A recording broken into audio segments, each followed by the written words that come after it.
Public ടോയ്ലറ്റുകളിൽ പോകുമ്പോൾ നിങ്ങൾ ശ്രദ്ധിച്ചിട്ടുണ്ടോ? അവിടുത്തെ വാതിലുകൾ നിലം വരെ എത്തില്ല. അടിയിൽ വലിയൊരു വിടവുണ്ടായിരിക്കും. ഇത് തടി ലാഭിക്കാൻ വേണ്ടിയാണെന്നാണോ നിങ്ങൾ വിചാരിക്കുന്നത്? അല്ല, നിങ്ങളുടെ സ്വകാര്യത അല്പം കുറഞ്ഞാലും ജീവൻ രക്ഷിക്കാൻ സഹായിക്കുന്ന ഒരു കിടുക്കം ബുദ്ധിയാണ് ഇതിന് പിന്നിൽ. ഇതിനെ നമുക്ക് എമർജൻസി ആൻഡ് ഹൈജീൻ ലോജിക് എന്ന് വിളിക്കാം.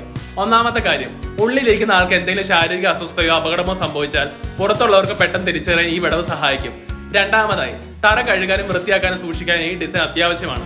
പക്ഷേ ഇതിലൊരു കള്ളത്തരം കൂടിയുണ്ട്. ഈ വിടവുള്ളത് കൊണ്ട് നമുക്ക് അവിടെ അധിക നേരം ഇരിക്കാൻ ഒരു മടി തോന്നും. അങ്ങനെ വരുമ്പോൾ ഫോൺ നോക്കിയിരിക്കാതെ ആളുകൾ വേഗം പുറത്തിറങ്ങും. ക്യൂ കുറയ്ക്കാൻ ഇതിലും വലിയൊരു വിദ്യ വേറെ ഇല്ല. ടോയ്ലറ്റിൽ കയറി കഴിഞ്ഞപ്പോഴാണോ പേപ്പർ തീർന്ന കാര്യം അറിഞ്ഞത്? ആകെ നാണക്കേടായല്ലോ. ഇത് ഒഴിവാക്കാൻ ഒരു വഴിയുണ്ട്. ടോയ്ലറ്റിൽ കയറുന്നതിന് മുമ്പ് അവിടുത്തെ കണ്ണാടിയിലോ ടൈലിലോ നോക്കിയാൽ വാതിലിന്റെ വിടവ് വഴി പേപ്പർ ഉണ്ടോ എന്നൊന്ന് പരിധി വരെ നമുക്ക് കാണാൻ പറ്റും. പണി കിട്ടുന്നതിന് മുമ്പ് ഈ ഒരു നോട്ടം നോക്കിയാൽ നിങ്ങളുടെ മാന രക്ഷിക്കാം. ഈ വിടവ് സുരക്ഷയ്ക്കാണ്, നേരത്തെ നോക്കുന്നത് ബുദ്ധിക്കാണ്. ഇതുപോലുള്ള ഞെട്ടിക്കുന്ന കാര്യങ്ങൾ ഇനി അറിയാനായി ഇപ്പോൾ തന്നെ ഫോളോ ചെയ്യൂ. Stay logical. ബൈ.